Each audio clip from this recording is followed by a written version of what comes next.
morning, or depending on when you're watching this, good afternoon, good evening, or good night. My name's Ross, and as always, told out of Voice of Radio. So today we need to take a look at Mythical Island. The new Pokemon TCG Pocket set has been out for, honestly, like a couple of hours as I record this. So it's time to have a look at, well, all the new secret rares from Mythical Island. Because these are the cards you want to pull, right? These are the ones that we're getting all a little bit excited about. So let's go and have a look at all of them. Remember, it is a smaller set than we saw with Genetic Apex. So that means that there aren't as many as there were in the other set. But don't worry, we're going to look at all of them. And of course, I'm going to tell you what I think about the cards as we go along. Sounds like a plan? Excellent. So starting off then, we've got just half a dozen of the full arts. Starting off with Executor. No, we can't start off with Executor. We have to start off with Superior. You'll see why in a moment. So we got a lovely full art Superior here with really quite lovely artwork. Very fitting for a grass Pokemon. And the 4 Energy 70 initially looks absolute trash garbage. But the ability Jungle Totem says that each grass energy attached to your grass Pokemon provides 2 grass energy, but it doesn't stack.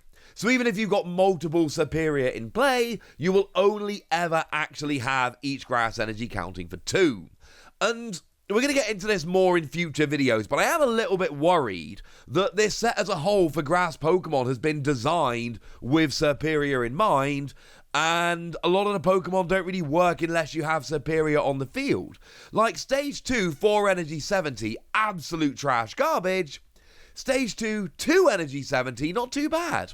That's passable. It's not good, but it's passable. And that brings me to Executor, which we have to talk about after Superior, because it's another one of those Pokemon that only really works with Superior. We've got the lovely artwork here with a bunch of Executor just kind of traipsing through the forest.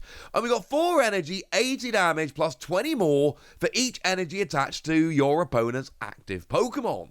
So if they got 2 energy, that's 120. 3 energy, that's 140. This adds up really quickly for a Stage 1 single prize Pokemon. Or single point Pokemon, I should say. But the issue is, if you don't have a Superior in play, this is trash garbage. You're never getting 4 energy on there. So a lot of the Pokemon in this set really are relying on having a Superior in play in order to actually work. Now, outside of grass Pokemon, we've got ourselves a Salandit with a more realistic art style here. He looks kind of happy. I mean, Salandit itself is actually kind of interesting. 50 damage for a single energy if your opponent's active Pokemon is poisoned. It's not actually good, but keep an eye on this one. Because in the future, if we get a nice ability that poisons, for instance, this one could be fun. And yes, for what it's worth, I am fully aware we had a Weezing in Genetic Apex that does poison.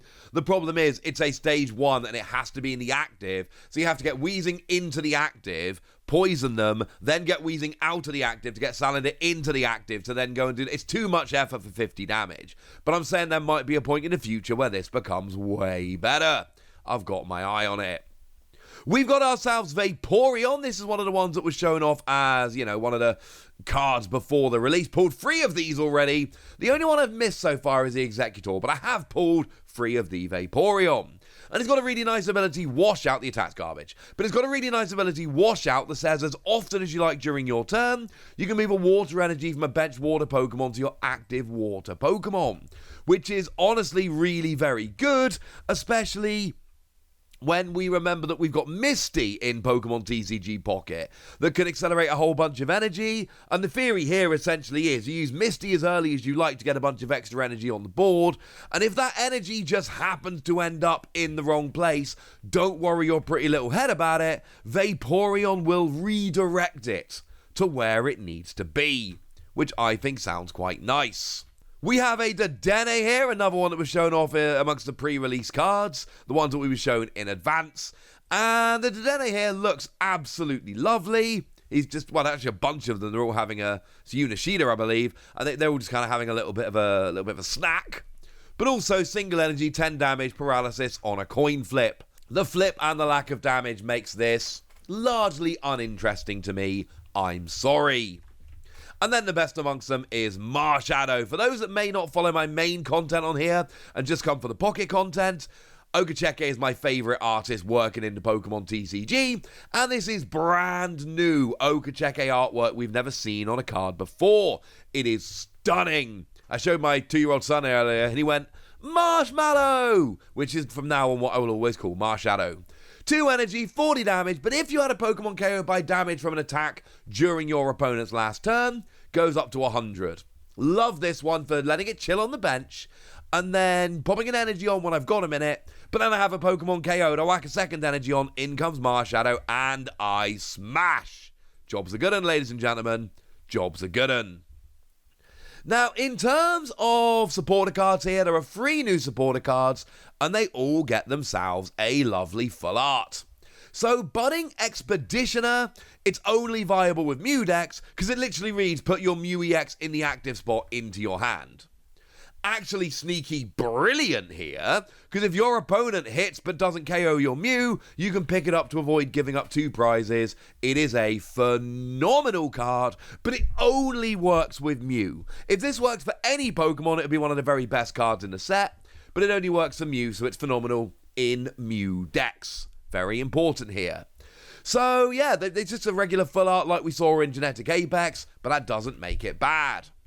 We've got ourselves a blue, or green as it would be over if you were playing in the Japanese set.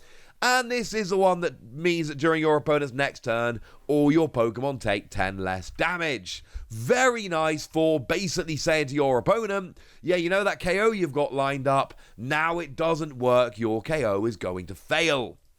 Like this card, really like the artwork. What's blue pointing at? We might never know. And then we've got Leaf, who is double X speed. It just reduces your retreat cost by 2 for the turn.